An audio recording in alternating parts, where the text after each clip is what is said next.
Good morning, class. How are you, class 6? So, I think everybody is doing their work, whatever work has been given to you. And, girls, one more thing I have to remind you that now I am giving you the PDF file. So, please start writing on your fair copy. And because I am giving you the fundamentals of the computer just now, not about the chapter, I am just giving the fundamentals of the computer. So, you will write the heading there, Fundamentals of Computer, as I have written in the PDF file. To write just like this, okay? And when I start giving you the question answer, then you will write the chapter's name, that is category of the computer and its languages. This is the chapter name of your first chapter. But just now, because I am giving you the fundamentals of computer, so you will write just the fundamentals of computer, okay? And then you will start writing what are the matters I am giving to you to write, okay? In that way you will start writing, okay? Just now in first PDF files I've sent you about the definition of the computer and the characteristics of the computer. Next PDF file I will send you the components of computer, then the generations of computer, and the type. Part by part I will send you the PDF file so that it should not be a burden to you to write anything, okay? It will be not the burden to write anything. So part by part I will send you the PDF files, and one by one I will send you the videos of the first chapter so that you can understand the first chapter also. Clear to you? Now I don't think that there is any doubt to you that how to write in the copy. So girls, if you're having any doubt, then you can comment on the comment box, okay? Now in the previous video I have explained you about the languages of the computer. I have explained you the low level language and the high level language.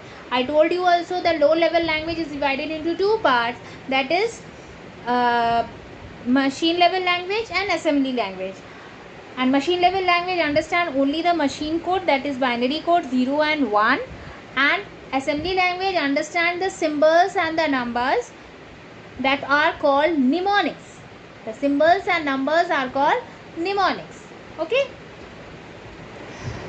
And high level language are those language which are very friendly, user friendly, which are very easy to understand by the user.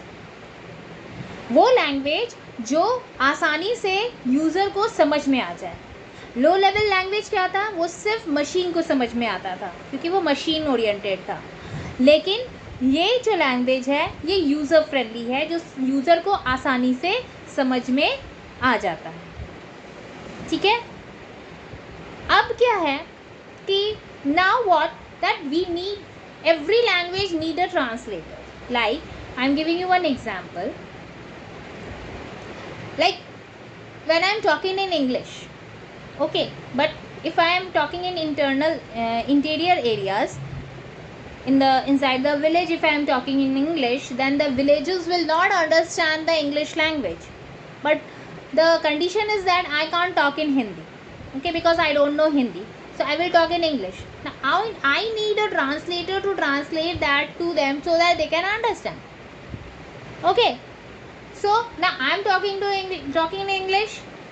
I am giving the instruction, but they can't take the instructions. उनको वो instructions ले नहीं पा रहे. क्यों?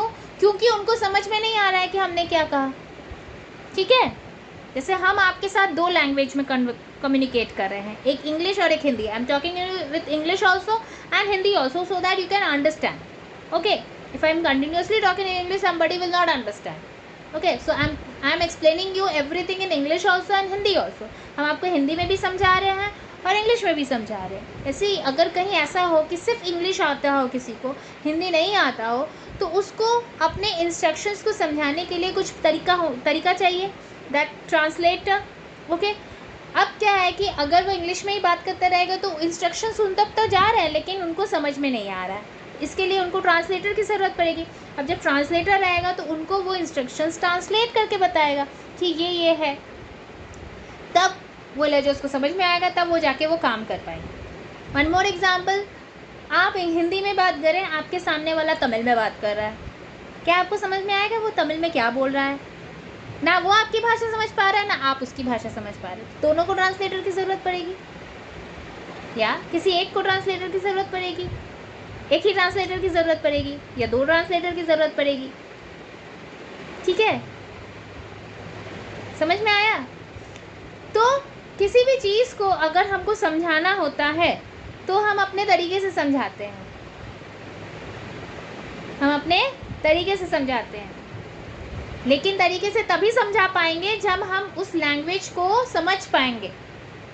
उसको समझ अगर हम नहीं समझ पाते हैं तो हम उसके लिए दूसरा रास्ता अपनाते हैं, ठीक है। तो वैसे ही कंप्यूटर के जब हम इंस्ट्रक्शंस देते हैं तो वो नॉर्मल लैंग्वेज में ही देते हैं, इंग्लिश में ही देते हैं, अल्फ़ाबेटिकल ऑर्डर्स में ही देते हैं, नंबर्स में ही देते हैं, लेकिन मशीन को नहीं समझ में आता है तो मशीन उसी को वो ट्रांसलेट कर देता है। तो इसी को ट्रांसलेटर्स कहते हैं। ट्रांसलेटर 2 टाइप्स के होते हैं। Translators are of 2 types, that is interpreter and compiler. Translators are of 2 types, that is interpreter and compiler. Okay. Interpreter जो है वो बहुत स्लो होता है, स्टेप बाय स्टेप प्रोसेस करता है, ठीक है। इंटरप्रेटर जो है वो स्टेप बाय स्टेप प्रोसेस करता है। इससे पहले हम एक चीज़ और जान लेते हैं कि फंक्शंस ऑफ ट्रांसलेटर्स क्या है। फर्स्ट पॉइंट है translating the high level language program into machine program. Function इसका क्या है? Translating the high level language to machine level language, मतलब आसान लैंग्वेज से बाइनरी कोड में ट्रांसलेट करना। नेक्स्ट है providing diagnostic message that is deleting and reporting the error during translations. Diagnostic error मतलब अगर कोई इसमें एरर है तो अगर हाई लेवल लैंग्वेज में है तो उसको एरर को डिटेक्ट करना बहुत आसान होता है। ट्रांसलेटर है तो उसको पता चल जाएगा कि एरर कहाँ है ना, तो वो तुरंत उसको एडिट कर देगा और आपको सही इन्फॉर्मेशंस दे देगा, ठीक है। तो वैसे ही तो ट्रांसलेटर बेसिकली 2 टाइप में डिवाइडेड है, दैट इज इंटरप्रेटर और कंपाइलर। इंटरप्रेटर का पैटर्न क्या होता है? वो लाइन बाय लाइन ट्रांसलेट करता है, और कंपाइलर का क्या है? वो एक बार में पूरे प्रोग्राम को ट्रांसलेट करके रिस्पॉन्स करता है। इंटरप्रेटर क्या होता है? Does not need any intermediate code, but a compiler generates intermediate code known as object code before converting into final machine language. Object code क्या कि क्योंकि ये लाइन बाय लाइन कर रहा है तो इसको ऑब्जेक्ट कोड की ज़रूरत नहीं पड़ रही है, लेकिन इसको ऑब्जेक्ट कोड की इसलिए ज़रूरत पड़ रही है क्योंकि ये एक साथ सारे इन्फॉर्मेशन को ट्रांसलेट करके रख रहा है, तो एक जगह वो स्टोर करके रख रहा है, तो इसीलिए उसको इंटरमीडिएट कोड की ज़रूरत पड़ रही है। लेकिन ये कहीं स्टोर करके नहीं रख रहा है, ये लाइन बाय लाइन ट्रांसलेट कर रहा है और पहुंचा दे रहा है इन्फॉर्मेशन, ठीक है। Interpreter programs are more memory efficient and compiler programs take more memory.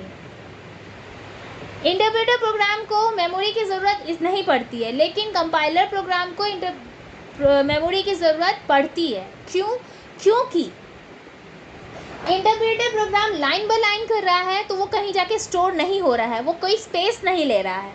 लेकिन क्योंकि कंपाइलर एक जगह जाके स्टोर हो रहा है, ऑब्जेक्ट कोड ले रहा है, तो उसको मेमोरी की ज़रूरत पड़ रही है, क्योंकि वो एक जगह स्टोर करके रख रहा है, फिर दूसरा इन्फॉर्मेशन ले रहा है, उसको ट्रांसलेट कर रहा है, फिर उसको स्टोर कर, फिर जब पूरा हो जा रहा है तब जाके वो आउटपुट दे रहा है, तो उसके कारण वो मेमोरी स्पेस ले रहा है। लेकिन इंटरप्रेटर क्या कर रहा है? लाइन बाय लाइन ट्रांसलेट करके इन्फॉर्मेशन पास आउट कर दे रहा है, ठीक है।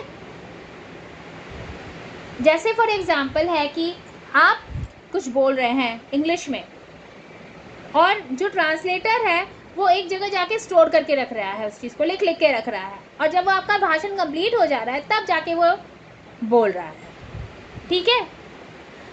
लेकिन अगर ऐसा कोई ट्रांसलेटर है जो आप एक लाइन बोल रहे हैं तुरंत उसको ट्रांसलेट करके बोल रहा है, फिर आप एक लाइन बोल रहे हैं फिर उसको ट्रांसलेट करके बोल रहा है, तो ये इंटरप्रेटर का काम है।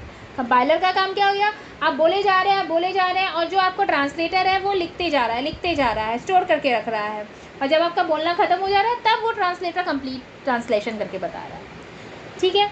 इसमें एक चीज़ क्या है कि इंटरप्रेटर में अब जब ट्रांसलेट कर रहे हैं तो अगर आप एक लाइन को ट्रांसलेट कर रहे हैं तो आपको उसमें गलती ढूंढने में आसानी होती है कि हाँ आपने यहाँ गलती बोली।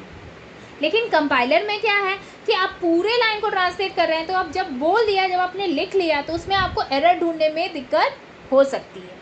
हो सकता है आप एरर ढूंढ भी ना पाए उसमें कि उसने क्या गलत बोला, ठीक है। समझ में आया? ऐसे ही इंटरप्रेटर के आगे पूरे प्रोग्राम को वो ट्रांसलेट कर रहा है तो उसको पता नहीं चला कि इस प्रोग्राम में गलती कहाँ हुई। लेकिन इंटरप्रेटर में क्या है कि वो ए लाइन बाय लाइन प्रोग्राम को ट्रांसलेट कर रहा है, तो उससे पता चल जाता है कि इस लाइन में गलती हुई। ट्रांसलेट करने से पहले ही उसको पता चल जा रहा है कि इस लाइन में वहाँ गलती हुई, तो वो उस गलती को पहले डिटेक्ट कर लेगा, उसके बाद सही इन्फॉर्मेशन आप तक पहुँचाएगा। वैसे ही जब ट्रांसलेट आप कर रहे हैं तो वो जब एक लाइन को ट्रांसलेट किया तो उसमें उसको पता चल गया कि इस लाइन की इस जगह उसने गलती बोली, तो उसने सही जब ट्रांसलेशन किया तो उसको सही से ट्रांसलेट किया। समझ में आया? और इसका एग्जाम्पल होता है बेसिक, इसका एग्जाम्पल होता है सी कंपाइलर। इसका एग्जाम्पल होता है बेसिक और इसका होता है सी कंपाइलर। ठीक है girls, your chapter is almost over. If you have any queries about this chapter, go through the chapter. आप चैप्टर को पूरा रीड करो, go through the chapter, read it. I will give you the exercise, but first you go through the chapter. If you have any doubt, please comment on the comment box. Okay, now good day for today. Stay safe, stay at home. Thank you.